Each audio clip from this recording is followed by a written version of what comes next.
China's top legislator calls for deepening mutually beneficial cooperation between China, New Zealand. All right, Kiwis, pop quiz. What do pandas, milk powder, and parliamentary handshakes have in common? If you said China-New Zealand relations, congratulations, you've been paying attention. And if you didn't, well, buckle up, because this week's diplomatic visit just turned our relationship with the world's second-largest economy up to 11, and we need to talk about it. Hello, welcome to NZ Political Insights. If you're just watching now, please hit the subscribe button to keep you in touch with our daily new updates. Welcome back to NZ Political Insights, where we break down the political moves that actually matter to your life. I'm your host, and today we're diving into something that flew under most people's radar, but could impact everything from your job prospects to the price of your avocados.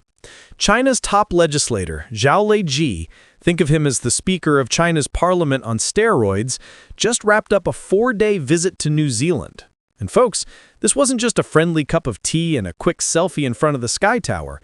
This was strategic, calculated, and honestly, pretty significant. So grab your flat white, hit that subscribe button, and let's unpack what just went down between Wellington and Beijing.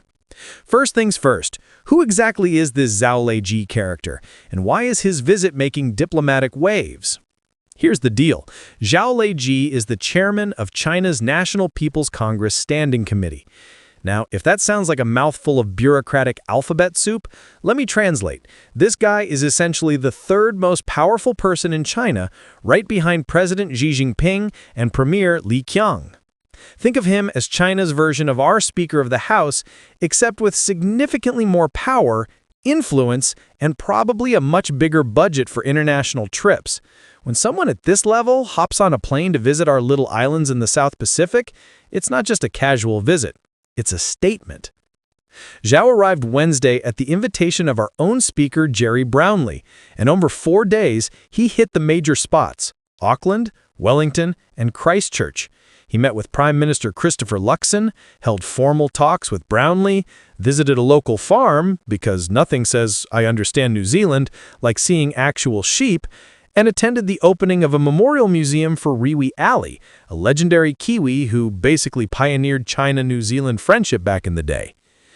But here's the kicker. This visit wasn't about tourism. This was about deepening what China calls mutually beneficial cooperation.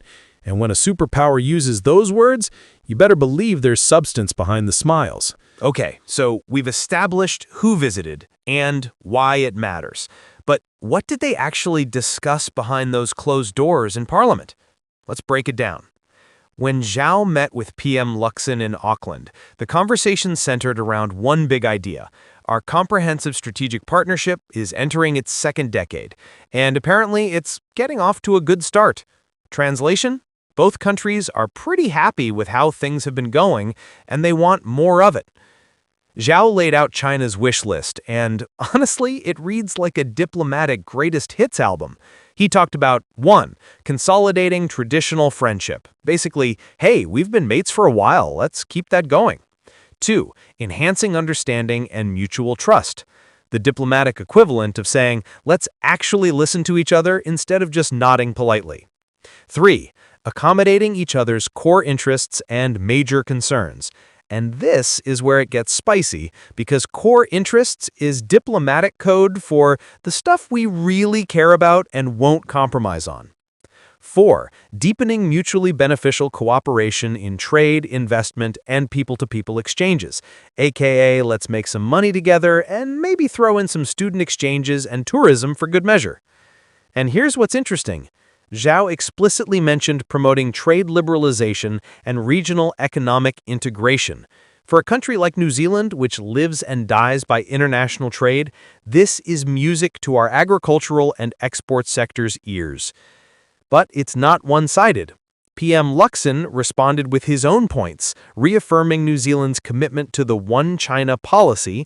That's the diplomatic stance that Taiwan is part of China, which Beijing considers non-negotiable, and expressing interest in expanding cooperation across multiple sectors: economy, trade, education, culture, tourism, environmental protection, and agriculture. Notice what's happening here? Both sides are speaking the language of partnership, but they're also carefully positioning their priorities. Now, let's talk about something that doesn't usually get headlines, but is actually super important: legislative diplomacy. When Zhao met with Speaker Gerry Brownlee in Wellington, they focused on strengthening exchanges between our respective parliamentary bodies. Why does this matter? Because while prime ministers and presidents grab the headlines, it's often the legislative relationships that create the framework for long-term cooperation. Zhao emphasized the importance of multi-level exchanges and communication on multilateral platforms. In plain English, China wants New Zealand's parliament to work with China's National People's Congress to promote what Zhao called global governance in a more just and reasonable direction. Now that phrase, just and reasonable, is doing some heavy lifting. It's essentially China's way of saying they want a bigger say in how international rules are made and enforced, and they're looking for partners like New Zealand to support that vision in international forums. Brownlee, for his part, responded positively, saying the New Zealand Parliament wants to enhance friendly exchanges and play an active role in promoting bilateral relations. Classic Kiwi diplomacy: friendly, open, but carefully non-committal on the specifics. This legislative dimension is crucial because it creates channels of communication that continue regardless of who's in power after elections. It's the political equivalent of building deep roots, not just pretty flowers. But here's where this visit gets really interesting: the symbolic gestures. Zhao didn't just stick to the halls of Parliament and fancy hotel conferences. He went to Christchurch and attended the opening ceremony of a memorial museum for Yue Yuewei. Now, if you don't know who Yue Yuewei is, let me give you the quick version.